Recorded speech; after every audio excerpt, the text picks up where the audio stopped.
আল্লাহর দিনকে আল্লাহর জমিন থেকে মিটিয়ে দিতে চেয়েছে। ফেরাউন কি বেঁচে আছে?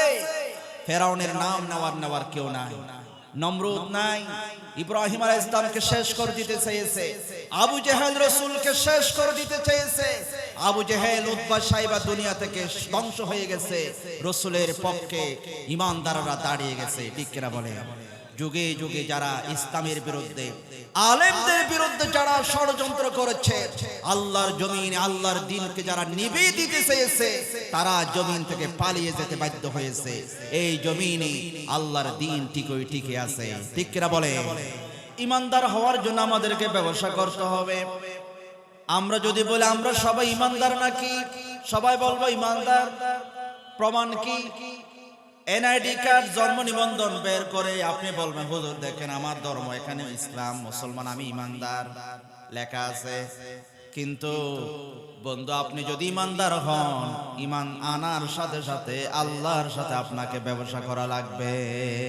ব্যবসা কার সাথে? আপনি যদি ঈমান আনার পর আল্লাহর সাথে ব্যবসা না করেন, তাহলে কোনোদিনও আপনি ঈমানদার হতে পারবেন না। ব্যবসা করতে হবে আল্লাহর সাথে। আল্লাহ রাব্বুল আলামিন বলছেন, হে ঈমানদাররা, তোমরা ব্যবসা করো। তোমরা যদি ব্যবসা করো, আমি তোমাদেরকে জাহান্নাম থেকে বাঁচিয়ে দেব। জাহান্নাম কেমন হবে? জাহান্নাম কোন আযাব থেকে আমরা বাঁচতে চাই? আল্লাহ রাব্বুল আলামিন বলছেন, ফাত্তাকুন নারাল্লাতী ওয়াকুদুহান নাস فاتقوا النار التي وقودها الناس والحجارة أعدت للكافرين। জোরে বলেন আল্লাহু আকবার। আল্লাহ পাক বলছেন, জাহান্নামের আযাব থেকে তোমরা বাঁচো, আগুন থেকে তোমরা বাঁচো, যে আগুনের লাকড়ি হবে, যে আগুনে জ্বালানো হবে মানুষ এবং পাথর। মানুষ এবং কি? পাথর। জাহান্নামের আগুনে 3000 বছর ধরে জাহান্নামের আগুনটাকে জ্বালানো হবে। এই জাহান্নামে লাকড়ি হবে মানুষ এবং পাথর। মানুষদেরকে জ্বালানো হবে, পাথরকে জ্বালানো হবে। আজকে আমরা বিভিন্ন দেশে যখন দাবানল হয়, সেখানে দেখি বিশাল বিশাল পাথরের পাহাড়, সেটাও দাও দাও করে আগুনে জ্বলে। এবং মানুষদেরকে মরার পরে নয়, জীবন্ত মানুষদেরকে জাহান্নামে আমার আল্লাহ জ্বালাবেন। জীবন্ত মানুষকে আমার আল্লাহ জাহান্নামে দিয়ে লাকড়ি হিসাবে ব্যবহার করবে। সহ্য করা যাবে? সহ্য করা যাবে? জাহান্নামের আযাব সহ্য করা যাবে? এই জাহান্নামের আযাব থেকে যদি আমরা বাঁচতে চাই, আল্লাহর সাথে ব্যবসা করতে হবে। হযরত রাবিয়া বসরি, তার সামনে একটা মুরগি ফ্রাই করা আনা হলো। মানে আপনারা দোকানে গেলে যেমন মুরগির গ্রিল খান, মানে মুরগিটাকে জবে করার পরে তারপরে ফ্রাই করা হয়, গ্রিল অথবা পোলাও বলে আমাদের দেশে। এই মুরগির পোলাও যখন আনা হলো রাবিয়া বসরির সামনে, তখন রাবিয়া বসরি কাঁদতেছে। মানুষরা জিজ্ঞেস করে, আপনি কাঁদেন কেন? কি হয়েছে?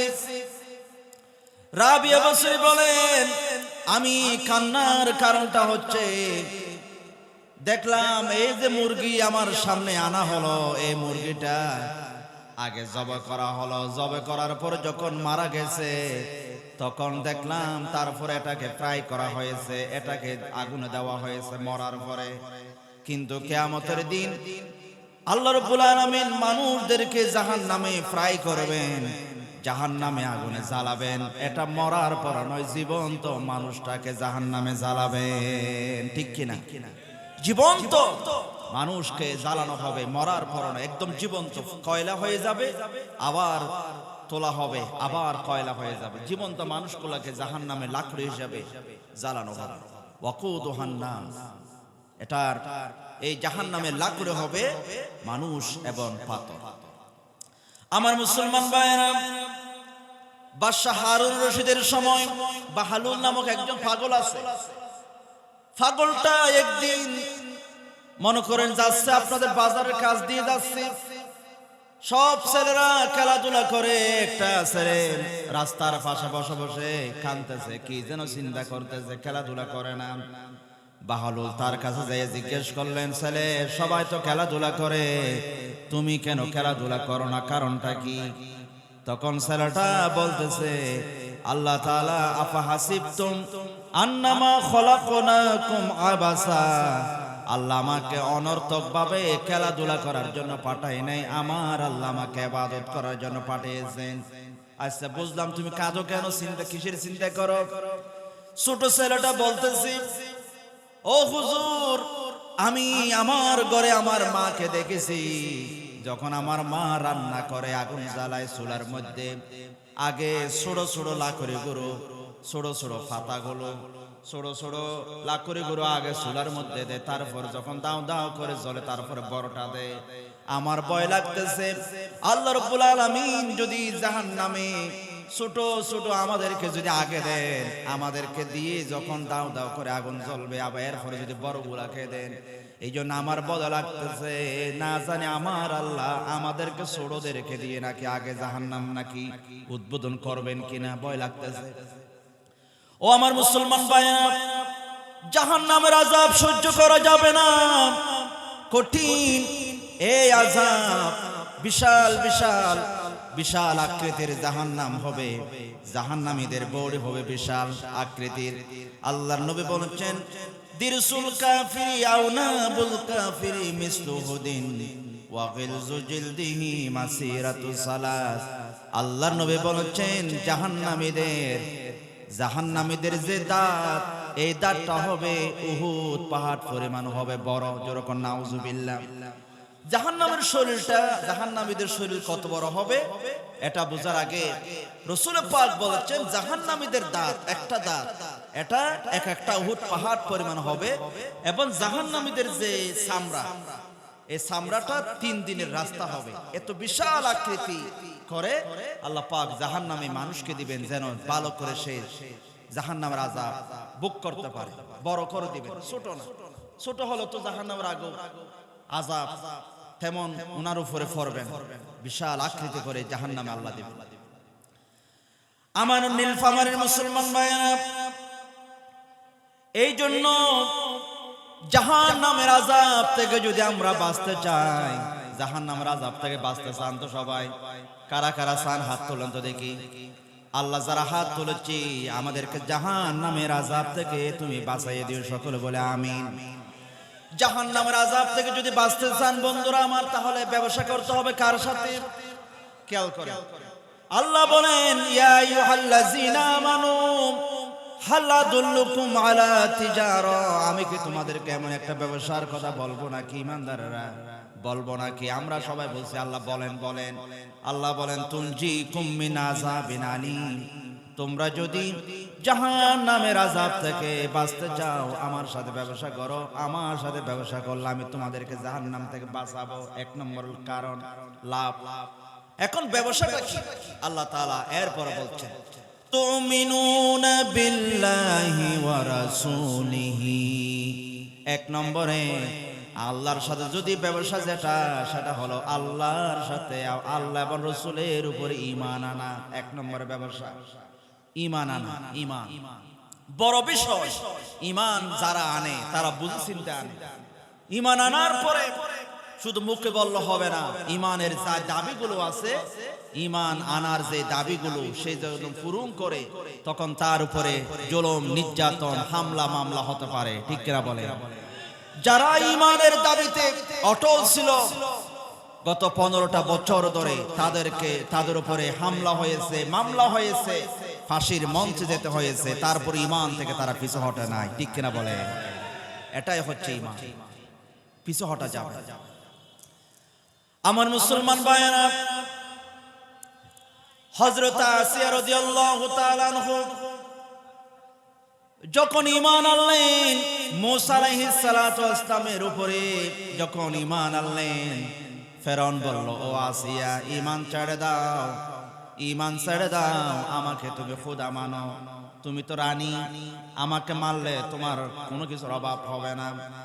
হযরত আসিয়া বললেন, ও ফেরাউন, আমাকে যদি তুমি মেরো ফেলো, আমাকে যদি তুমি শহীদ করে দাও, তারপর যে ঈমান আমি এনেছি সেই ঈমান থেকে আমি পিছু হটতে রাজি নাই। যে ঈমান আমি এনেছি সেই ঈমান থেকে আমি পিছু হটতে রাজি নাই। তখন আসিয়াকে কোলা বাটানি হাতে পায়ে ফেরাক দিয়ে তারপরে বলা হচ্ছে ওনাকে উলঙ্গ করে দাও, ঈমান তোমাকে ছাড়তে হবে। আসিয়া বলেন না। হযরত আসিয়া রাদিয়াল্লাহু তাআলা আনহা তিনি বললেন, ও আল্লাহ, ফেরাউনের সৈন্যরা আমাকে উলঙ্গ করে ফেলবে, কাপড় খুলে ফেলবে, আমার লজ্জা লাগবে, কেমনে আমি সহ্য করব? বরঞ্চ তুমি ফেরাউন মারার আগে তুমি আমার রুটা কব্জা করে ফেলো এবং আমাকে আমার জন্য তোমার পাশে একটা ঘর তুমি বানিয়ে দিও। وَضَرَبَ اللَّهُ مَثَلًا لِلَّذِينَ آمَنُوا امْرَأَتَ فِرْعَوْنَ إِذْ قَالَتْ رَبِّ ابْنِ لِي عِندَكَ بَيْتًا فِي الْجَنَّةِ وَنَجِّنِي مِنْ فِرْعَوْنَ وَعَمَلِهِ وَنَجِّنِي مِنَ الْقَوْمِ الظَّالِمِينَ।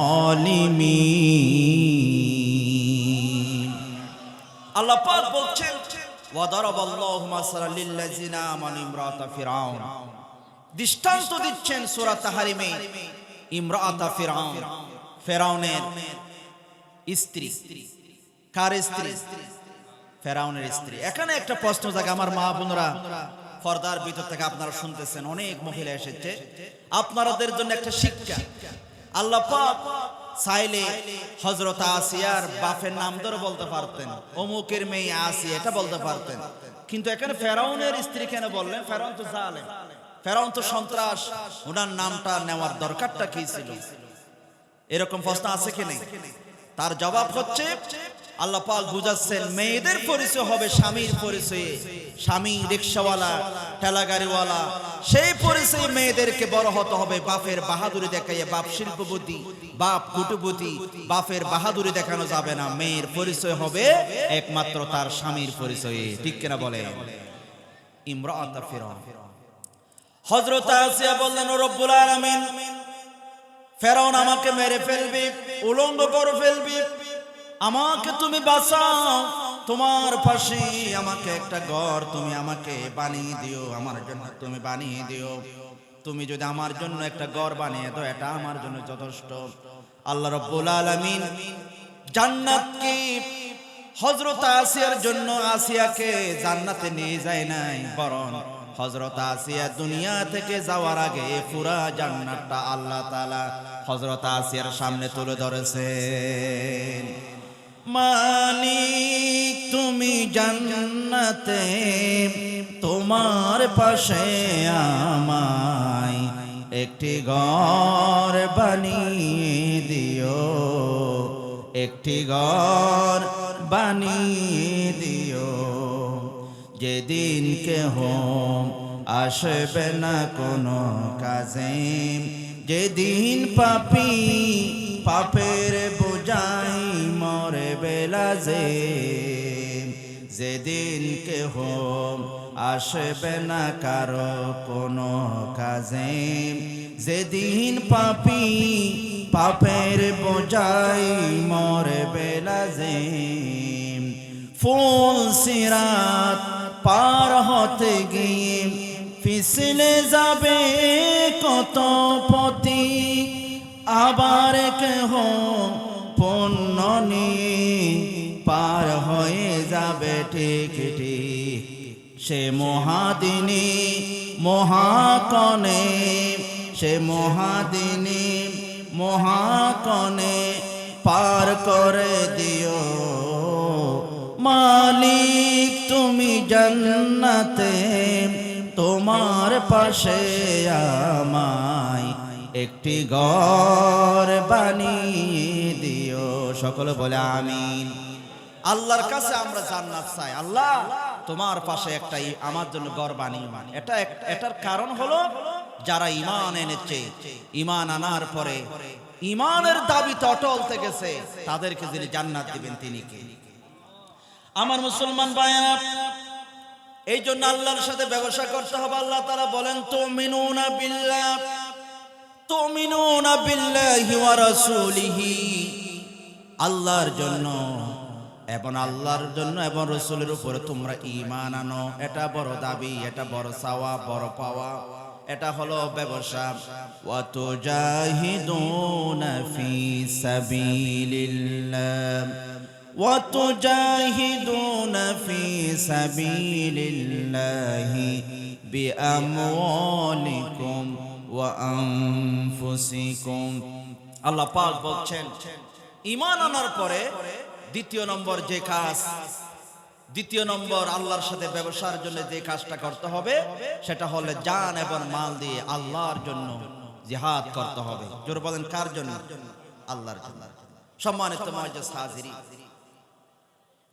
হযরত আব্দুল্লাহ ইবনে রাওয়াহা, জোরে বলি রাদিয়াল্লাহু তাআলা। আব্দুল্লাহ ইবনে রাওয়াহা মদিনার একজন সাহাবী। দ্বিতীয় আকাবার সময় মক্কায় এসে রাসূলের হাতে হাত রেখে বায়াত গ্রহণ করেছেন। হযরত আব্দুল্লাহ ইবনে রাওয়াহা হচ্ছেন তিনি মুতার যুদ্ধে শাহাদাত বরণ করেছেন।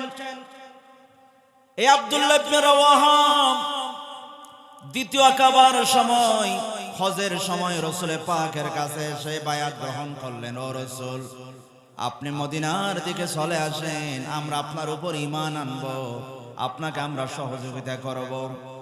আল্লাহর নবী তাদেরকে দ্বীনের দাওয়াত দিলেন, তাদেরকে ইসলামের দাওয়াত দিলেন এবং তারা বললেন, ও রাসূল, আমরা কি করব? আল্লাহর গোলামি করব, আল্লাহর ইবাদত করব। আল্লাহর গোলামি, আল্লাহর ইবাদত যদি আমরা করি, আল্লাহ রাব্বুল আলামিন আমাদেরকে কি দিবেন? তখন আল্লাহর নবী বলেন, ও আব্দুল্লাহ ইবনে রাওয়াহা, শুনো, মদিনার সাহাবী, তোমরা যদি আল্লাহর গোলামি করো তাহলে আল্লাহ রাব্বুল আলামিন তোমাদেরকে জান্নাত দিয়ে দিবেন। জোরে কোন আল্লাহু আকবার। আপনাদের কষ্ট হচ্ছে? আমরা কোরআন থেকে কথা বলছি, যারা চলে যাওয়ার চেষ্টা করতেছেন কোরআন থেকে মাহরুম হইয়েন না। আল্লাহ আমাদের কবুল করুক, সকলে বলে আমিন। শেষ পর্যন্ত আমরা মুসাফির মানুষ, আপনাদেরকে নিয়ে মন ভরে আমরা দোয়া করব, সকলে বলে ইনশাআল্লাহ। সকলে বসে যান। সম্মানিত মুআজ্জিজ হাজিরিন, আব্দুল্লাহ ইবনে রাওয়াহা তিনি বললেন, রাসূল, আমরা যদি আল্লাহর উপর ঈমান আনি এবং আল্লাহর জন্য ইবাদত করি তাহলে আল্লাহ কি দিবেন? আল্লাহ জান্নাত দিবেন। আব্দুল্লাহ ইবনে রাওয়াহা বললেন, যদি আল্লাহ জান্নাত দেয় তাহলে এটা তো সুন্দর একটা। তখন আল্লাহ রাব্বুল আলামিন সাথে সাথে কোরআনে কারীমের আয়াত নাযিল করে দিলেন, ইন্নাল্লাহা আশতারা মিনাল মুমিনিনা আনফুসাহুম ওয়া আমওয়ালাহুম বিআন্না লাহুমুল জান্নাহ يقاتلون في سبيل الله فيقتلون ويقتلون। জোরে বলেন আল্লাহু আকবার। আল্লাহ রাব্বুল আলামিন বলেন, ইন্নাল্লাহা আশতারা, নিশ্চয় আল্লাহ কিনে নিয়েছেন, নিশ্চয় আল্লাহ কিনে ফেলেছেন ঈমানদারের জান এবং মাল। ঈমানদারের জান মাল আল্লাহ তাআলা কিনে নিয়েছেন। বিআন্না লাহুমুল জান্নাহ, বিনিময়ে জান্নাত আল্লাহ দিবেন। জান্নাতের বিনিময়ে ঈমানদারের জানমাল যিনি কিনে নিয়েছেন তিনি কে? এবং তারা আল্লাহর রাস্তায় যুদ্ধ করে, নিজে মরে এবং অন্যদেরকে মারে, নিজেও মরে। এটা হচ্ছে আল্লাহর রাস্তায় জান্নাতের বিনিময়ে একটা ব্যবসা আল্লাহ তাআলা কিনে নিয়েছেন। এখানে মোট 5টা বিষয় জানা দরকার। আমরা যখন ব্যবসা করি, ও নীলফামারীর মুসলমান, আপনারা যখন ব্যবসা করেন, ব্যবসার কয়েকটা জিনিস দরকার। ক্রেতা লাগবে, বিক্রেতা লাগবে, জিনিসের মূল্য লাগবে, পণ্য লাগবে এবং একটা বাজার লাগবে। এই 5টা জিনিস একটা ব্যবসার জন্য দরকার, ঠিক কিনা? ক্রেতা।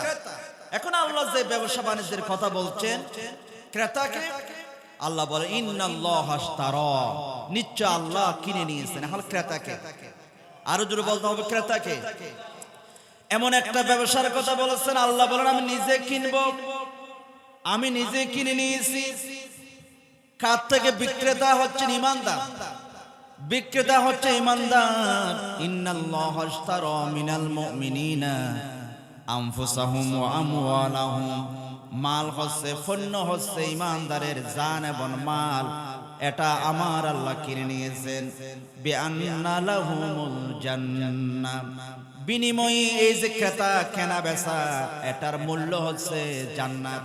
ইমানদাররা যদি জানমাল আল্লাহর জন্য দিতে রাজি থাকে, বিনিময়ে আমার আল্লাহ আমাদেরকে জান্নাত দিতে রাজি আছে, ঠিক কি না?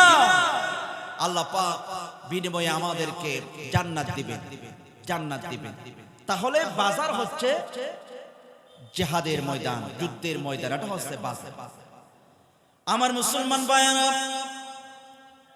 জানমাল যদি আল্লাহর হয়, আমরা ঈমান আনার সাথে সাথে চুক্তি হয়ে গেছি।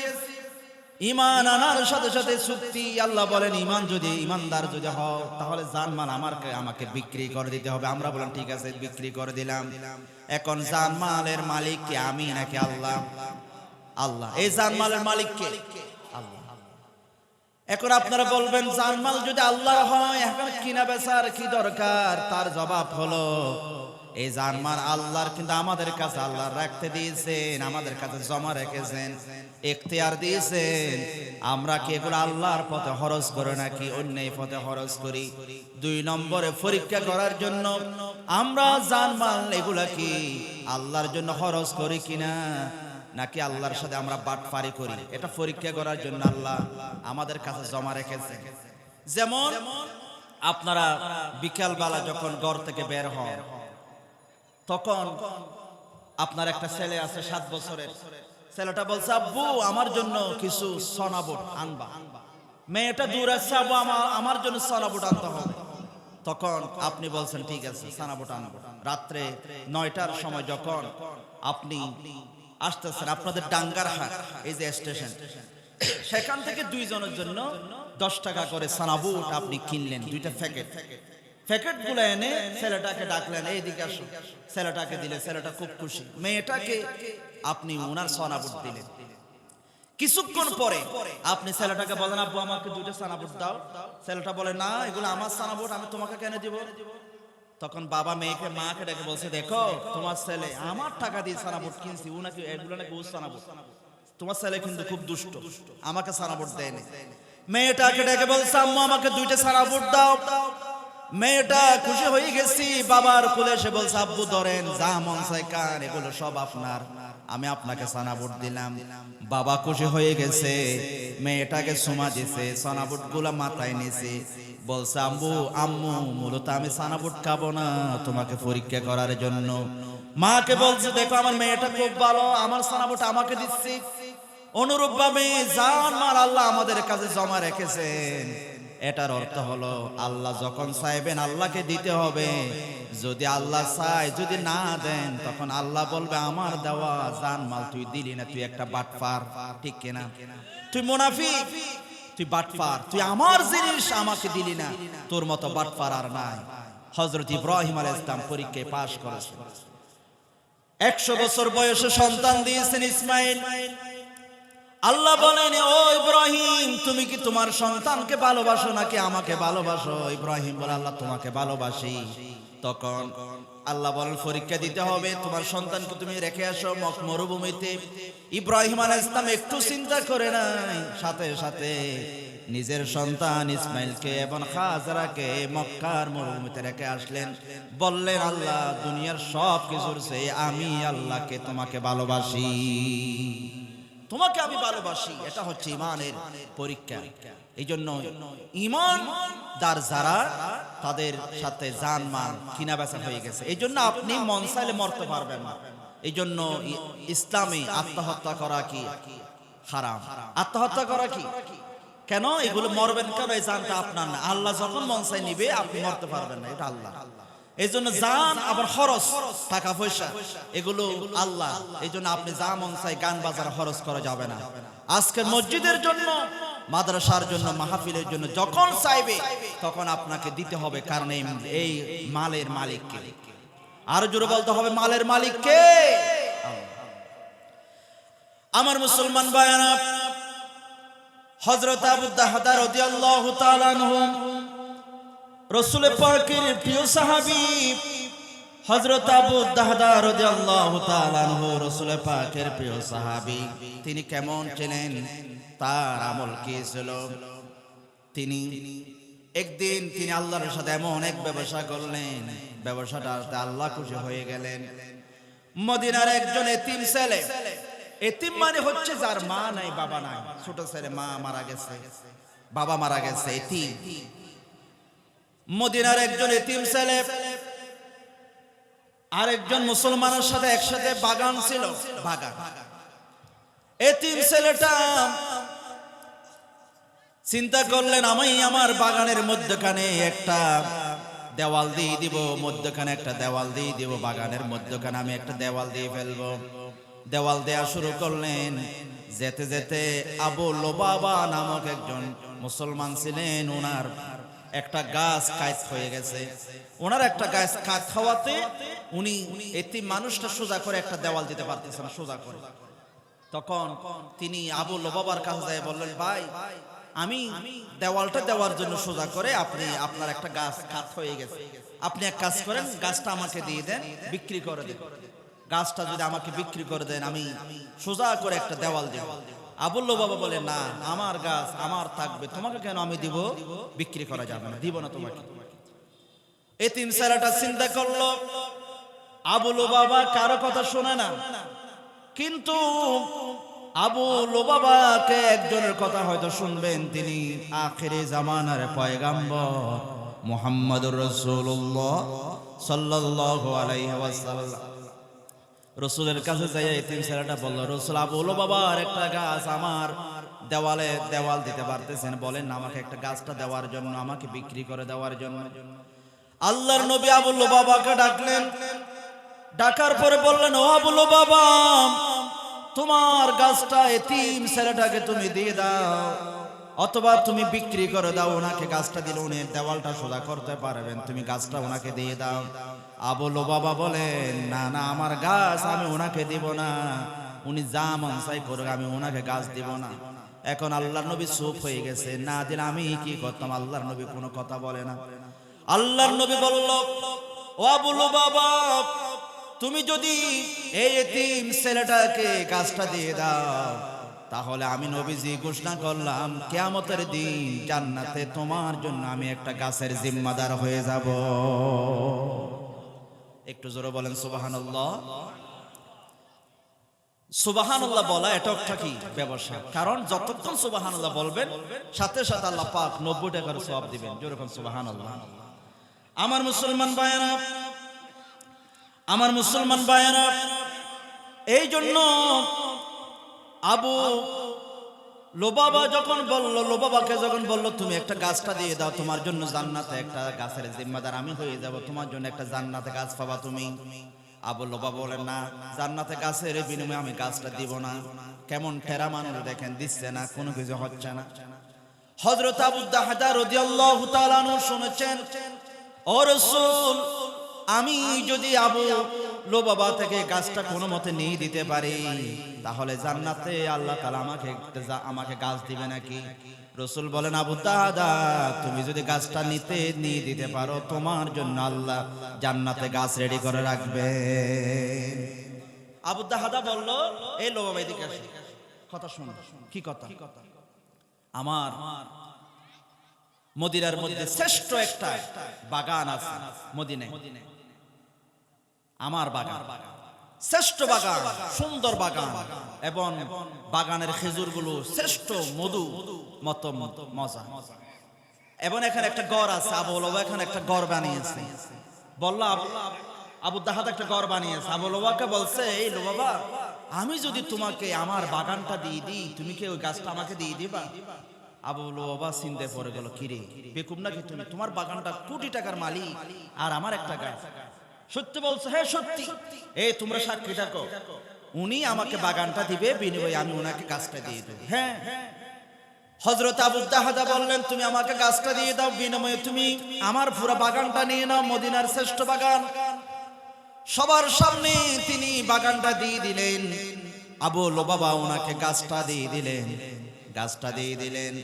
তখন আবু দাহদা রাদিয়াল্লাহু তাআলা আনহু রাসূলকে বলেন, রাসূল ওই গাছটা আমি কিনে নিয়েছি এবং আপনার সামনে এতিমকে এই গাছটার মালিক আমি করে দিলাম, এতিমকে দিয়ে দিলাম। এতিম এখন আল্লাহকে আমাকে জান্নাতে গাছ দিবে, যে বলছিলেন গাছ দিবে। তখন আল্লাহর নবী বলেন, কামিন ইজুকিন রাদাহি লি আবিদ দাহদা ফিল জান্নাহ। আল্লাহ রাব্বুল আলামিন আবু দাহদার জন্য জান্নাতে এখন কত কত বিশাল বিশাল গাছ আল্লাহ রাব্বুল আলামিন রেডি করে রেখেছেন। আবু দাহদাকে আল্লাহ জান্নাতে গাছ দিবে। এখন আপনারা মনে করছে হুজুর জান্নাতে গাছ দিবে, গাছটা মনে হয় আমাদের গ্রামে যে গাছ আছে হয়তো এরকম হবে, 10 বছর 20 বছরের এত বড় হবে না। আল্লাহর নবী বলেন গাছগুলো কি রকম জান্নাতের। বুখারী শরীফে 3251 নম্বর হাদিস এসেছে, ইন্না ফিল জান্নাতি লাশাজারাতুন ইয়াসিরুর রাকিবু ফি জিল্লিহা মিয়াতু আমিন লা ইয়াকতাউহা।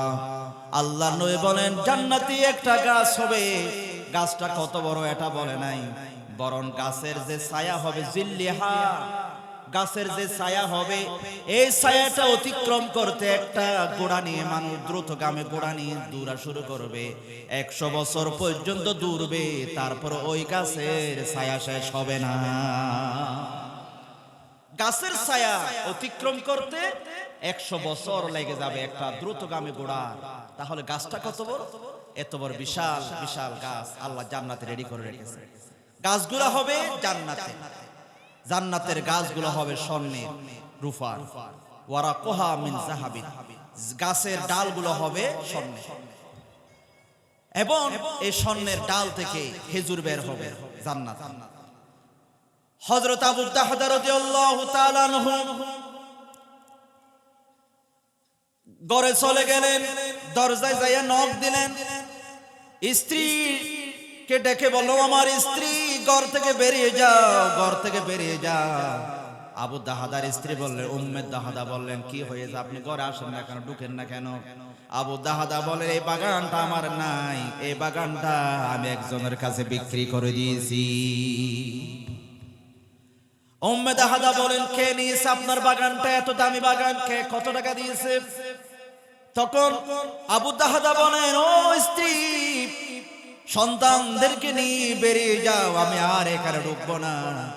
এই বাগানটা আমি জান্নাতে একটি গাছের বিনিময়ে আমি পুরা বাগানটা আল্লাহর নবীর কাছে আমি বিক্রি করে দিয়েছি। হযরতে উম্মে দাহদা আবু দাহদার স্ত্রী বলেন, আপনার ব্যবসাটা খুব লাভজনক হয়েছে, আপনার ব্যবসাটা সুন্দর হয়েছে, আমরা এখনো এই বাগান থেকে বেরিয়ে যাচ্ছি। ইন্নাল্লাহা আশতারা মিনাল মুমিনিন, মুমিনদের সাথে মুমিনদের থেকে আল্লাহ পাক কিনে নিয়েছেন, ঈমানদারের জান এবং মাল কিনে নিয়েছেন, মাল কিনে নিয়েছেন, ব্যবসা করেছেন। আবু দাহদা মাল দিয়েছেন।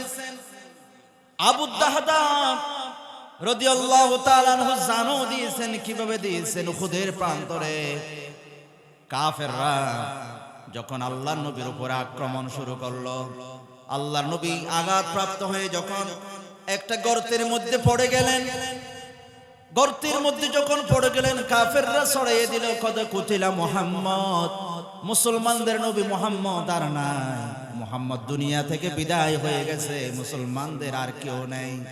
কাফেররা নবীকে আঘাত করে গর্তের ভিতরে যখন নবীজি পড়ে গেলেন, সাহাবীরা সত্যি মনে করলো রাসূল পাক আর নাই, দুনিয়া থেকে বিদায় হয়ে গেছে।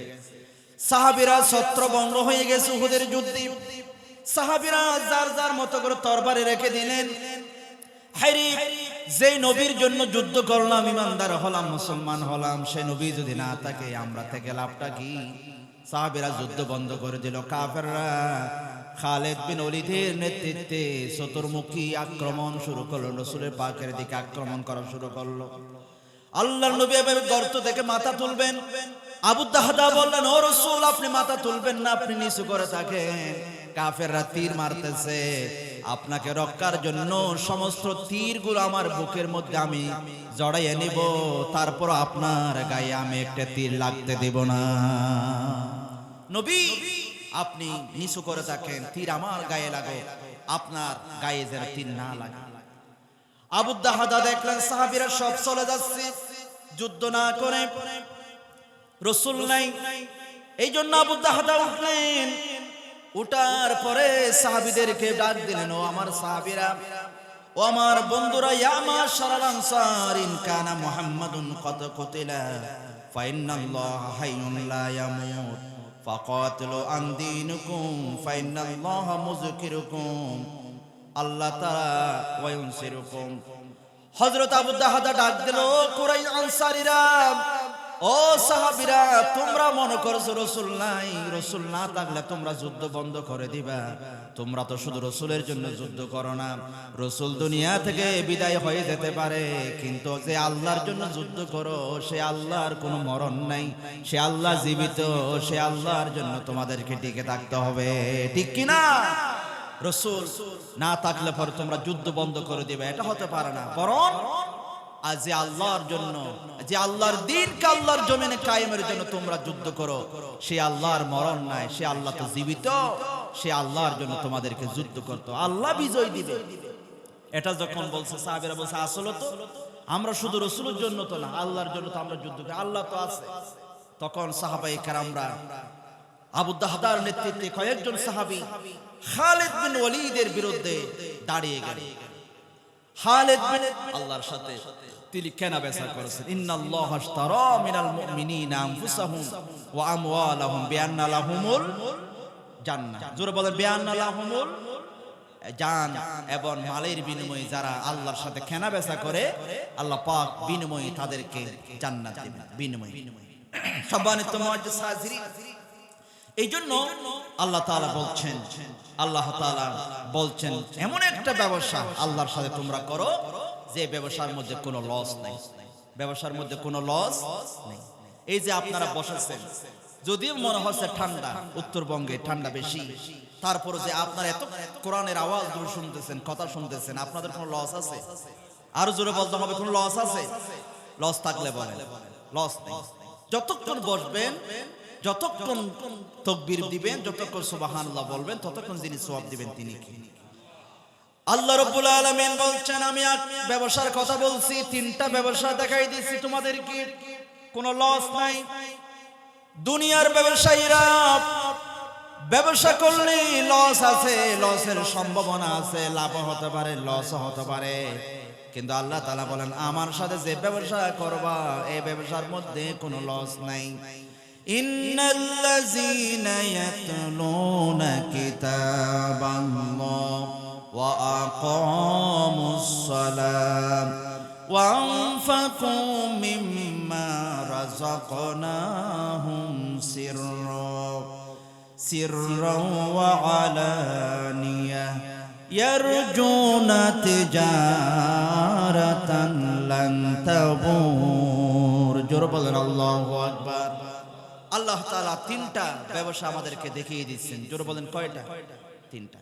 এক নম্বর হলো ইন্নাল্লাযীনা ইয়াতলুনা কিতাবাল্লাহ, যারা কিতাব তেলাওয়াত করে, যারা কোরআন পড়ে, যারা কিতাব তেলাওয়াত করে, যারা কোরআন আমল, তেলাওয়াতের অর্থ হলো পড়া, তেলাওয়াতের অর্থ হলো দরজ দেওয়া, তেলাওয়াতের অর্থ হলো কোরআন নিয়ে গবেষণা করা, যারা কোরআন নিয়ে চিন্তা ভাবনা করে, কোরআন তেলাওয়াত করে, কোরআন অনুযায়ী আমল করে, এটাও একটা ব্যবসা। আল্লাহ তাআলা বলেন, যারা আমার সাথে এই ব্যবসাটা করবে, কোরআন পড়লে কোনো লস আছে নাকি? বরং কোরআন যারা পড়ে, নবীজি বলছেন প্রতি হরফের বিনিময়ে আল্লাহ তাআলা 10টা করে সওয়াব দিবেন। শুধু তাই নয়, মান করাল কোরআনা ওয়া আমিলা বিমা ফিহি উলবিসা ওয়ালিদাহু তাজান ইয়াউমাল কিয়ামা। আল্লাহ তাআলা বলছেন, আল্লাহর নবী বলছেন, যারা কোরআন পড়ে, কোরআন অনুযায়ী যারা আমল করে, তাদের মা বাবাকে কিয়ামতের দিন নূরের একটা টুপি পরাইয়া দিবেন, নূরের একটা টুপি পরাবেন। এই নূরের টুপিটা এমন এমন আলো হবে, দুহু মিন দুইশ শামস, সূর্যের আলো কেমন আলো, তার চেয়ে ওই কোরআন ওয়ালার মা বাবাকে যে নূরটা পরাবেন সেটা আরো বেশি আলোকিত হয়ে যাবে। এমন আলো ওয়ালা একটা টুপি পাবে কারা? যাদের সন্তানরা কোরআন পড়বে, কোরআন যে আমল করবে, কোরআনের পথে ইসলামের পথে যারা টিকে থাকবে, এরকম সন্তানদের বাবাকে আল্লাহ তাআলা কিয়ামতের দিন নূরের একটা টুপি দিবে। যেরকম সুবহানাল্লাহ। এই জন্য কোরআন পড়লে, কোরআন ধরলে কোনো লস আছে? আল্লাহ এখানে সূরা ফাতিরের 29 নম্বর আয়াতে যে একটা ব্যবসার কথা বলছেন, এটা হচ্ছে কোরআন তেলাওয়াত। এটা একটা ব্যবসা, কোনো লস নেই। এরপর আল্লাহ বলেন ওয়া আকামুস সালাহ, নামাজ কায়েম করা।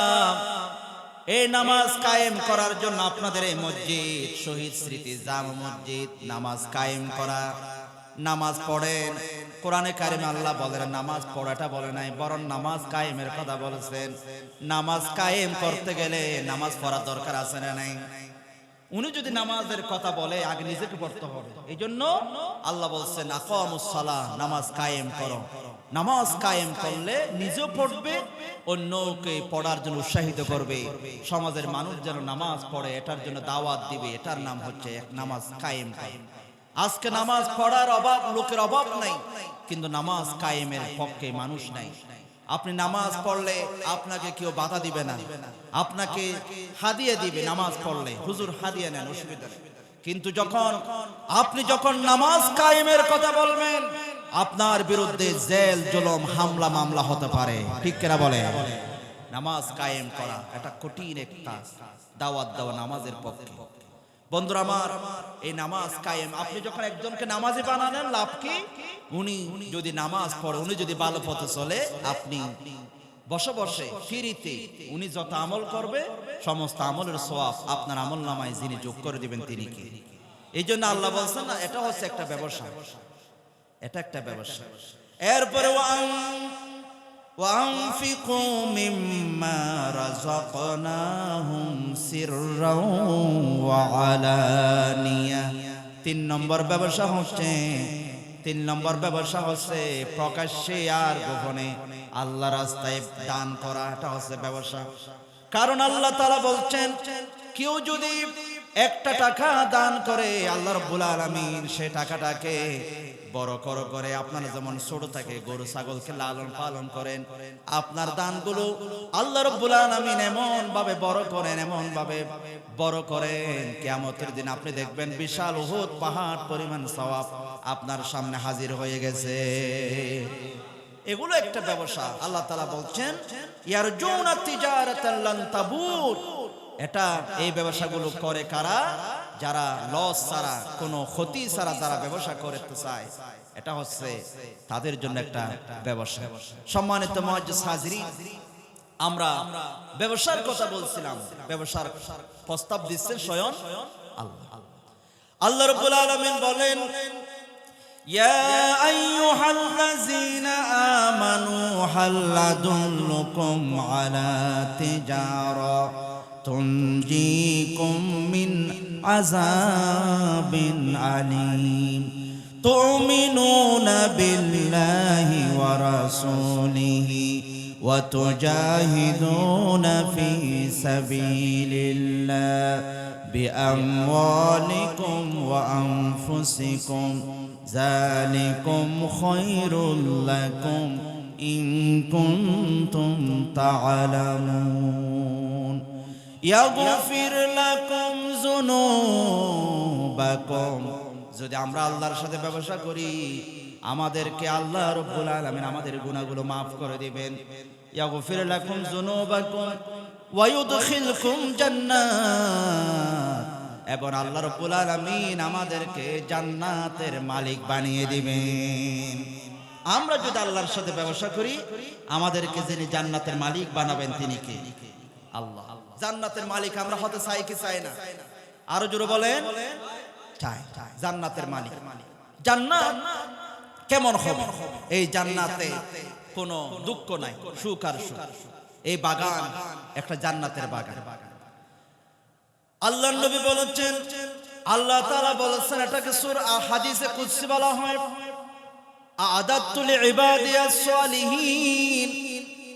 আল্লাহ তাআলা নেককার বান্দাদের জন্য এমন এক জান্নাত রেডি করে রেখেছেন, মালা আইনুন রাআত ওয়ালা উযুনুন সামিয়াত ওয়ালা খাতারা আলা কলবি বাশার। আল্লাহ তাআলা বলছেন, আমি আমার নেককার বান্দাদের জন্য এমন এক জান্নাত রেডি করে রেখেছি, আমার বান্দারা কোনোদিন চোখে দেখে নাই এই নিয়ামত, আমার বান্দারা কোনোদিন কানে শুনে নাই, এবং আমার বান্দারা জান্নাতের নিয়ামত কোনোদিন কল্পনাও তারা করতে পারে নাই। জান্নাত এত নিয়ামত পরিপূর্ণ, আপনি কল্পনা করতেও পারবেন না কেমন নিয়ামত আল্লাহ দিবেন। এমন এক জান্নাত আল্লাহ তাআলা আমাদের জন্য রেডি করে রেখেছে। এই জান্নাতে যা চাইবেন তা পাবেন। ওয়ালাকুম ফিহা মা তাশতাহি আনফুসুকুম ওয়ালাকুম ফিহা মা তাদউন। যা চাইবেন মনে যা চাইবে তা দেওয়া হবে, এবং যা ডাকবেন ফাঁকি চলে যাচ্ছে, মন চাবে ফাঁকি খাওয়ার জন্য, ডাকতে দেরি, ফাঁকিটা বোনা হয়ে আপনার সামনে হাজির হতে দেরি হবে না। যেরকম সুবহানাল্লাহ, সেরকম এক নিয়ামত পরিপূর্ণ জান্নাত। এই জান্নাত হবে এসি, কোনো গরম হবে না, ঠান্ডাও হবে। আল্লাহ রাব্বুল আলামিন বলেন, লা ইয়ারাউনা ফিহা শামসাও ওয়ালা জামহারিরা। আল্লাহ বলেন জান্নাত এমন এক নিয়ামত, এই জান্নাতে হবে সূর্য দেখা যাবে না, আবার ঠান্ডা হবে না, এটা হবে এসি। এরকম নিয়ামত আল্লাহ তাআলা আমাদেরকে জান্নাত দিবেন যদি আমরা আল্লাহর সাথে ব্যবসা করি। জান্নাতীরা জান্নাত কেমন হবে? জান্নাতে যাওয়ার পর ওদের এই 3.5 হাত বডি হবে না, জান্নাতীদের বডি হবে 60 হাত। আদম আলাইহিস সালামের মতো জান্নাতীদের বডি হবে আদম আলাইহিস সালামের মতো, এবং সিনাটা হবে 7 হাত, মানে এরকম 7 হাত সিনা হবে, 60 হাত লম্বা হবে। এবং জান্নাতীদের বয়স হবে 30 থেকে 33 বছর জান্নাতীদের বয়স। এবং কোন বুড়া মানুষ জান্নাতে যাবে না, কোন বুড়া মানুষ জান্নাতে যাবে না। আল্লাহর নবীর কাছে একজন মহিলা আসলো, বুড়া মানুষ জান্নাতে যাবে না বলার পর আপনাকে রাগ করছেন? আপনারা জানেন, বুঝেন, কারণ আপনারা তো জানেন জান্নাতে গেলে বয়স হয়ে যাবে 30 বছর, ঈসা আলাইহিস সালামের বয়সের মতো। কোন বুড়া মানুষ জান্নাতে যাবে না। আপনারা বলবেন, ও হুজুর এখানে তো যুবক আছে, আমরা বুড়া মানুষ বেশি মাহফিলে আছি, সকালবেলা মসজিদে আমরা আগে নামাজে যাই, তাহলে আমরা যদি জান্নাতে না যাই তাহলে কে যাবে? আল্লাহর নবীর কাছে একজন বুড়া মহিলা এসে আল্লাহর নবীর কাছে এসে বললেন, ইয়া রাসূলুল্লাহ, ও রাসূল, আপনি আমার জন্য একটু দোয়া করেন, আদুল্লাহ, আমি যেন আল্লাহর কাছে জান্নাতে ঢুকতে পারি, একটু আমার জন্য দোয়া করেন। আল্লাহর নবী বলেন, ও মহিলা, ইন্নাহু লা তাদখুলুল জান্নাতা আজুজুন। ও মহিলা, তুমি তো বলছো জান্নাতে ঢোকার জন্য দোয়া করতে, কিন্তু কোন বুড়া মানুষ তো জান্নাতে যাবে না। তখন মহিলাটা কাঁদতে কাঁদতে, তবে কি কাঁদতে কাঁদতে চলে যাচ্ছে। মহিলাটা কাঁদতে কাঁদতে চলে যাচ্ছে। হায়রে, জান্নাতে না গেলে আর ইবাদত করে লাভটা কি? আল্লাহ নবী ওনাকে ডাকলেন, আবার ডাকার পরে ওনাকে বললেন, ও মহিলা, এটা তো একটু তোমার সাথে আমি তো মজাক করেছি, আমি তোমার সাথে একটু ঘুরাইয়া বলেছি বুড়া মানুষ জান্নাতে যাবে না, এটা ঠিক? কেমন ঠিক? তুমি যখন জান্নাতে যাবে তখন তুমি আর বুড়া থাকবে না, তুমি যুবক হয়ে যাবে। কোরআনে কারিমে আল্লাহ তাআলা বলছেন, আনশাআনাহুন্না ইনশাআন ফাজআলনাহুন্না আবকারা। জোরে বলেন আল্লাহু আকবার। আবকারা মানে বাকের হয়ে যাবে, সবাই যুবক হয়ে যাবে। 30-33 বছরের মেয়েরও একই বয়সের যুবতী হয়ে যাবে, তার মানে পুরা বুড়া মানুষ যাবে না, সব যুবক হয়ে যাবে। সুবহানাল্লাহ। আমার মুসলমান ভাইয়েরা, জান্নাতে সুন্দর কণ্ঠ হবে হযরত দাউদ আলাইহিস সালামের মতো, জান্নাতীদের চরিত্র হবে হযরতে মুহাম্মদুর রাসূলুল্লাহ, জোরে বলেন সাল্লাল্লাহু আলাইহি ওয়াসাল্লামের মতো জান্নাতীদের চরিত্র হবে। জান্নাতীরা যখন ঘরের মধ্যে বসে থাকবে, রুমের মধ্যে মা বাবা নিয়ে যারা জান্নাতে সবাই একসাথে থাকবে, আরাম করবে, আনন্দ করবে, তখন হঠাৎ করে ফেরেশতা এসে জান্নাতীদের দরজায় এভাবে নক করবে। আল্লাহর দিনকে আল্লাহর জমিন থেকে মিটিয়ে দিতে চেয়েছে। ফেরাউন কি বেঁচে আছে? ফেরাউনের নাম নেওয়ার কেউ নাই, নমরুদ নাই, ইব্রাহিম আলাইহিস সালামকে শেষ করে দিতে চেয়েছে, আবু জেহেল রাসূলকে শেষ করে দিতে চেয়েছে, আবু জেহেল উতবা সাইবা দুনিয়া থেকে ধ্বংস হয়ে গেছে, রাসূলের পক্ষে ঈমানদাররা দাঁড়িয়ে গেছে। ঠিক কিনা বলে? যুগে যুগে যারা ইসলামের বিরুদ্ধে, আলেমদের বিরুদ্ধে যারা ষড়যন্ত্র করেছে, আল্লাহর জমিনে আল্লাহর দ্বীনকে যারা নিভিয়ে দিতে চেয়েছে, তারা জমিন থেকে পালিয়ে যেতে বাধ্য হয়েছে। এই জমিনে আল্লাহর দ্বীন ঠিকই টিকে আছে। ঠিক কিনা বলে? আল্লাহ রাব্বুল আলামিন বলেন, ইউরিদুনা লিয়ুতফিউ নূরাল্লাহি বিআফওয়াহিহিম ওয়াল্লাহু মুতিম্মু নূরিহি ওয়ালাউ কারিহাল কাফিরুন। জোরে বলেন আল্লাহু আকবার। আল্লাহ বলেন, কাফেররা চেষ্টা করে আমার দ্বীনকে মিটিয়ে দেওয়ার জন্য, কিন্তু আমি আল্লাহ এই নূরকে জ্বালাইয়ে রাখবো। তারা চেষ্টা করলো, নিভিয়ে দিতে পারবে না। এটা আমার কাজ। আমি আমার এই দ্বীন প্রতিষ্ঠার জন্য নবীকে পাঠিয়েছি। হুয়াল্লাযী আরসালা রাসূলাহু বিল হুদা ওয়া দীনিল হক লিইয়ুযহিরাহু আলাদ দীনি কুল্লিহি ওয়ালাউ কারিহাল মুশরিকুন। আল্লাহ রাব্বুল আলামিন বলেন, আমি আমার নবীকে পাঠালাম আল্লাহর দ্বীনকে সমস্ত প্রান্ত মতবাদের উপরে বিজয়ী করার জন্য। আমার নবীকে আমি পাঠালাম। মুশরিকরা যদিও বা নাপছন্দ করে। এখন দ্বীন বিজয়ী হওয়ার অর্থ এটা কি? ইসলাম বিজয়ী হলে হিন্দুদের মন্দির ভেঙে মসজিদ করা হবে নাকি? আরো জোরে বলেন। হিন্দুদের মন্দির, বৌদ্ধদের ফেগুড়া, তারা এগুলা ভেঙে কি মসজিদ করা হবে? এটা নয়। বরং ইসলাম বিজয় হওয়ার অর্থ হলো ইসলাম সামগ্রিকভাবে দেশে ইসলাম প্রতিষ্ঠা, ইসলাম বজায় থাকবে এবং হিন্দু বৌদ্ধ খ্রিস্টানদের তাদের ধর্মীয় প্রতিষ্ঠানগুলো তারা স্বাধীনভাবে তাদের ধর্ম পালন করবে। ঠিক কিনা?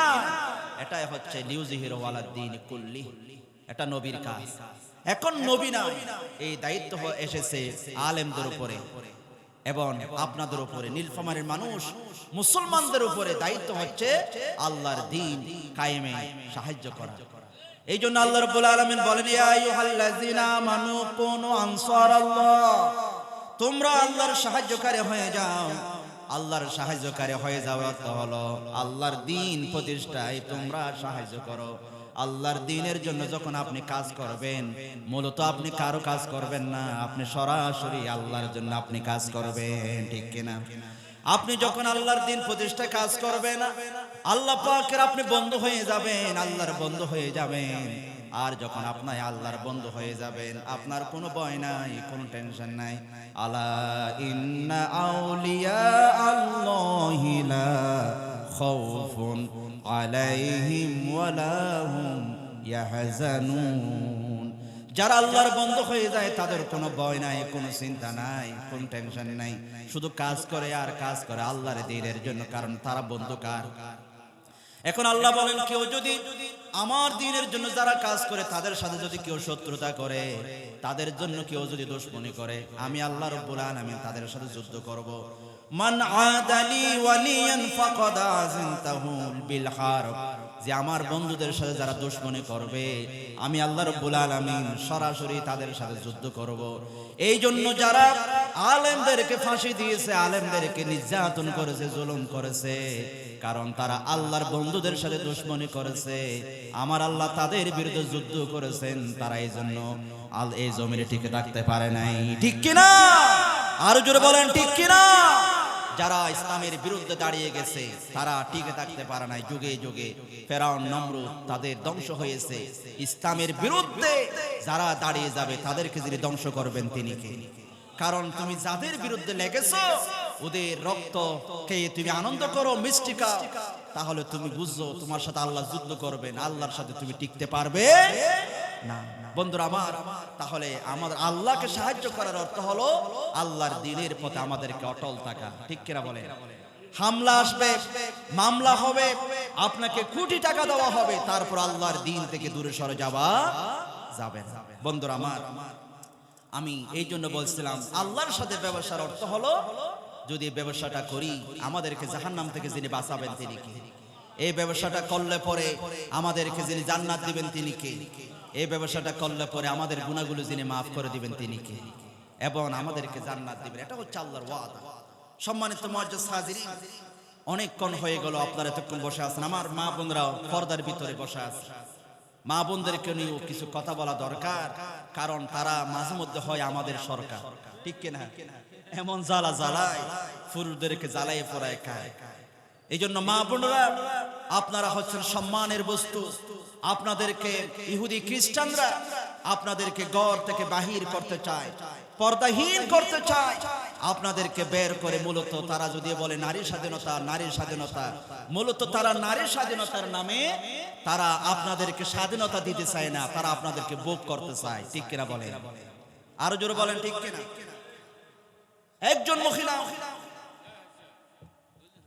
একজন মহিলা তাদেরকে ভোগ করার জন্য পর্দাহীন তারা করতেছে। আমার দেশের নারীরা পর্দাওয়াল, ঠিক কিনা? পর্দাওয়াল। বিকাল বেলা মহিলারা আমাদের এলাকায় মুরগি ঘরের ভিতরে বন্দি করে ফেলে। মুরগি ঘরের ভিতরে কি করে ফেলে? বন্দি করে ফেলে। মানে একটা আড়াল, মানে একটা কি আছে, মুরগি যেখানে বন্দি করে রাখে, এটা কি বলে? কাঁচা। কাঁচা, মাশাআল্লাহ। বিকেল বেলা কাঁচার ভিতরে বন্দি করে ফেলে। যখন মহিলা কাঁচার ভিতরে বন্দি করতেছে, তখন শিয়ালরা বিকাল বেলা আন্দোলন করতেছে, বলে মুরগির স্বাধীনতা চাই, মুরগিকে বন্দি করে রাখা যাবে না, মুরগিকে ছেড়ে দিতে হবে, মুরগিকে বন্দি করে রাখলে আমরা তার বিরুদ্ধে আন্দোলন করব। মুরব্বী মানুষ দেখছে কিরে শিয়ালে কেমনে মুরগির স্বাধীনতা চায়। মুরব্বী মানুষ বলে যুবকদেরকে, ভাই মুরগি শিয়াল যখন মুরগির স্বাধীনতা চায় তাহলে বুঝতে হবে এই শিয়ালের মতলব খারাপ। এই শিয়াল যখন মুরগি যখন বাহিরে থাকবে তখন শিয়াল ভালো করে বুক করতে পারবে, খেতে পারবে, এই জন্য সে শিয়াল মুরগির স্বাধীনতা চায়, ঠিক কিনা? অনুরূপ ভাবে আজকে যারা নারীর স্বাধীনতার নামে নারীদেরকে বাহির করতে চায়, আমরা বলছি মায়ের সে যখন মাসির দরদ বেড়ে যায় তখন বুঝতে হবে তারা নারীদেরকে ভোগ করতে চায়, ঠিক কিনা? এই নারী সম্মানের বস্তু। ও আমার নারী জাতি, আপনাদের কোনো দাম ছিল না, কোনো মূল্য ছিল না, কোনো সম্মান ছিল না। আমার নবী আসার আগে, ইসলাম আসার আগে এই নারীদেরকে জীবন্ত মাটির নিচে মরার পর না, জীবন্ত দাফন করে দেওয়া হতো। আমার নবী এসেছে। ওয়াইজাল মাউউদাতু সুইলাত বিআই যামবিন কুতিলাত। আল্লাহ পাক কিয়ামতের দিন জিজ্ঞেস করবেন, ও নারীরা তোমাদেরকে কেন মারা হলো, কেন হত্যা করা হলো, কেন তোমাদেরকে জীবন্ত মারা হলো? ওই নারীরা বলবে একটাই অপরাধ, নারী হয়ে জন্ম নিয়েছি, এই অপরাধে আমাদেরকে জীবন্ত মারা হতো। আল্লাহর নবী আসলেন, আইয়ামে জাহেলিয়ার এই সমাজকে আমার নবীজি এমন ভাবে পরিবর্তন করলেন। আমার নবীজি এসে সাহাবীদেরকে বললেন, শোনো, তোমরা যদি জান্নাত যেতে চাও, সাহাবীরা বলে হ্যাঁ যেতে চাই, তো তাহলে তোমরা শুনে রাখো, আল জান্নাতু তাহতা কদামিল উম্মাহাত, তোমাদের জান্নাত তোমার মায়ের পদতলে। তুমি যদি জান্নাত যেতে চাও তাহলে তোমার মা বাবার তোমাকে খেদমত করতে হবে। এখন আপনি যদি জান্নাত যেতে চান, মা বাপকে বাঁচিয়ে রাখার দরকার আছে না? এই দেখেন ইসলাম এসে না মা বাপকে, মাকে নারী হিসাবে, মা হিসাবে দামি বানিয়েছে ইসলাম এসে। মা কথাটি ছোট বটে কিন্তু যেন ভাই, মায়ের মতো আপন জনে পৃথিবীতে আর নাই।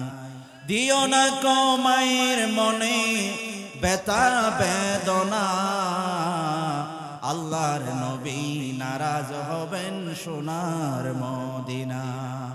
মা বাপ যদি নারাজ হয়ে যায় আল্লাহ নারাজ হয়ে যাবেন, মা বাপ যদি খুশি হয়ে যায় আল্লাহ এবং রাসূল খুশি হয়ে যাবেন। ও যুবকরা, নীলফামারের মুসলমানরা, যুবকরা, তোমরা যদি সমাজের নেতৃত্ব দিতে চাও, তোমরা যদি সমাজে বড় কিছু করতে চাও, সম্মানে হতে চাও, মা বাবার সম্মান করো, মা বাবার দেখাশোনা করো, তাহলে তোমাদের সম্মান যিনি বাড়াবেন তিনি কে? মা বাপ দেখাশোনা করতে হবে, বড় সম্মান। এরপর আল্লাহর নবী বলেন, ও যুবক মানুষ শোনো, ও মানুষ শোনো, তাহলে তোমরা যদি জান্নাতে হতে চাও যে আল্লাহর নবী বলেছেন যে বাবা তিনজন মেয়েকে দেখাশোনা করে, অথবা যে ভাই তিনজন বোনকে দেখাশোনা করে, অথবা দুইজন মেয়ে দুইজন বোনকে দেখাশোনা করে, আল্লাহর নবী বলেন ওই বাবা ওই ভাই আমার সাথে জান্নাত থাকবে। এখন আপনারা নীলফামারীর মানুষ, আপনি যদি জান্নাত পেতে চান আপনার মেয়েকে দেখাশোনা করতে হবে, বাঁচিয়ে রাখতে হবে। আপনি যদি জান্নাত পেতে চান আপনার বোনকে আপনাকে দেখাশোনা করা লাগবে, ঠিক কিনা? এখন নারীদেরকে আল্লাহ পাক কি দামি বানিয়েছে, রাসূল এসে নারীদেরকে বোন হিসাবে দামি বানালেন, কন্যা হিসাবে দামি বানালেন, এবং মা হিসাবে দামি বানালেন। আরেকটা আছে স্ত্রী, স্ত্রী হিসাবে দামি বানালেন। আল্লাহ রাব্বুল আলামিন বলেন ওয়াশিরুহুন্না বিল মা'রুফ। আল্লাহ তাআলা বলে তোমরা তোমাদের নারীর সাথে সুন্দর আচরণ করো, ভালো আচরণ করো। নারীদেরকে তোমরা যা মন চায় তা বলো না, লাঠি ছোড়া নিয়ে মারো না, বরং তাদের সাথে সুন্দর আচরণ করো। যিনি বলেছেন তিনি কে? এখন আপনি যদি আল্লাহর কথা মানতে চান আপনার স্ত্রীর সাথে সুন্দর আচরণ করতে হবে। এই জন্য আমার মা বোনেরা, আপনি আপনার স্বামীর সাথে সুন্দর আচরণ করবেন। আপনার স্বামীকে আল্লাহ বলছেন তো আপনাদের সাথে যারা সুন্দর আচরণ করেন। আজকাল সমাজে যখন পুরুষ বাহির থেকে কাজ করে আসে তখন নারীরা ঘরের ভিতরে, ঘরে ঢুকলে, স্বামী ঢুকলে তখন বড়র বড়র করে, মানে বেশি মারতে। তখন স্বামীর মাথা গরম হয়ে যায়, লাঠি ছোড়া যা আছে তা নিয়ে মারা শুরু করে। এই জন্য আমার মা বোনেরা, আপনারা যদি মুখ বন্ধ করতে পারেন, মুখ বন্ধ করতে পারেন, কম কথা বলতে পারেন, পরিবার শান্তি হয়ে যাবে, ঠিক কিনা বলেন? একজন মহিলা, আমি আমার কথা এখনো শেষ করতেছি। একজন মহিলা স্বামী প্রতিদিন ওনাকে মারে। তখন মহিলাকে একজন মহিলা বলছিল হুজুরের কাছে যা, মসজিদের ইমাম সাহেবের কাছে যা। ইমাম সাহেব হচ্ছে মাসুম বিল্লাহ হুজুর, ওনার কাছে যাও। ওনার কাছে গেলে উনি কি দিবে? কিছু তাবিজ দিবে অথবা কিছু ফানি ফরা দিবে, মানে ফানির মধ্যে ফু দিবে, তোমার স্বামী ভালো হয়ে যাবে। হুজুরের কাছে আসছে, হুজুর আমার স্বামী প্রতিদিন আমাকে মারে, একটু ফানি ফরা দেন। একটা বোতল দিচ্ছে। হুজুর বলো অসুবিধা নেই, দাও দাও, আমি আমার কিছু ফানি ফরা আছে, ভিতর থেকে একটা বোতল নিয়ে আসলে ধরো এটা তোমার স্বামী যখন বাহির থেকে আসবে তখন তুমি এটা মুখে দিবা, পানি মুখে দিবা। পানিগুলো খাবে না, আবার ফেলেও দিবে না, মুখের মধ্যে রেখে দিবা। যতক্ষণ স্বামী ঘরে থাকবে এতক্ষণ মুখের মধ্যে পানি থাকতে হবে, আমার পানি ভরা। মেয়ে বলছে হুজুর ধরেন অসুবিধা নেই, 500 টাকা নেন, দেখি কাজ হয় কিনা। স্বামী রিক্সা চালাইয়া যখন ঘরে ঢুকতেছে, মহিলা দূরে গেছে, তাড়াতাড়ি হুজুরে পানি ভরা মুখে দিছি, খেতেও পারে না, ফেলতেও পারে না, মুখ বন্ধ হয়ে গেছে। স্বামী বলছে কি রে, প্রতিদিন ঘরে ঢুকলে তো পশু পাখি বসা যায় না, বড়র বড়র করে। আমার স্ত্রী আজকে ভালো হয়ে গেছে, আওয়াজ নাই, অথচ মহিলার মুখ বন্ধ, হুজুরের পানি ভরা মুখে নিয়ে। মহিলা বলছে কি রে, হুজুরের পানি ভরা, হুজুরের কিছু আছে, হুজুরের পানি ভরা কাজ হয়েছে, প্রতিদিন মারে, আজকে কেন মারে নাই? এভাবে 1 সপ্তাহ গেছে, কোনো মায়ের খায় নাই মহিলাটা। 1 সপ্তাহ পরে হুজুরের কাছে আবার 1000 টাকার নোট নিয়ে আসছে। এই যে আমার সাদেক ভাই বলছে স্বামীর থেকে চুরি করে নে, আবার হুজুরের কাছে নিয়ে হুজুর দেন, আপনার পানি পড়া কাজ হয়েছে, এখন আরো 1000 টাকা নেন, আপনি অনেক ভালো হুজুর, আমার স্বামী আমাকে 1 সপ্তাহ ধরে মারে নাই। হুজুর বলছে বোন আমার একটা কথা আছে, আসলে যে আমি পানি পড়া বলেছিলাম এটা আসলে পানি পড়েন, এটা আসলে সাদা পানি। কি পানি? সাদা পানি। আপনি আমাকে সাদা পানি দিয়েছেন? হ্যাঁ, কারণ আমি জানি আপনার স্বামী যখন বাহির থেকে আসে আপনি বড়র বড়র করেন, স্বামীর মাথা গরম হয়ে যায়, এই জন্য আপনাকে মারা শুরু করে। এই জন্য আমি চিন্তা করেছি আপনার জবানটা যদি বন্ধ হয়ে যায়, মুখটা যদি বন্ধ হয়ে যায়, পরিবার অটোমেটিক শান্তি হয়ে যায়, আপনাকে কোনোদিন স্বামী আর মারবে না। আপনার মুখ বন্ধ করার জন্য মূলত আমি মুখের মধ্যে সাদা পানি ঢুকাইয়ে দিয়েছি, ঠিক কিনা? এই জন্য পরিবার শান্তি হওয়ার জন্য আমার মা বোনেরা, আপনারা স্বামীর মুখোমুখি তর্ক করবেন না, স্বামী যা বলে তার বিপরীত করবেন না, স্বামীর সাথে তর্ক করবেন না, স্বামীকে গালি দিবেন না, খারাপ বলবেন না। এরকম স্বামীর যদি আনুগত্য করেন তাহলে আল্লাহ তাআলা আপনাকে দুনিয়ার শান্তি দিবেন, পরকালও আপনাকে যিনি জান্নাত দিবেন তিনি কে?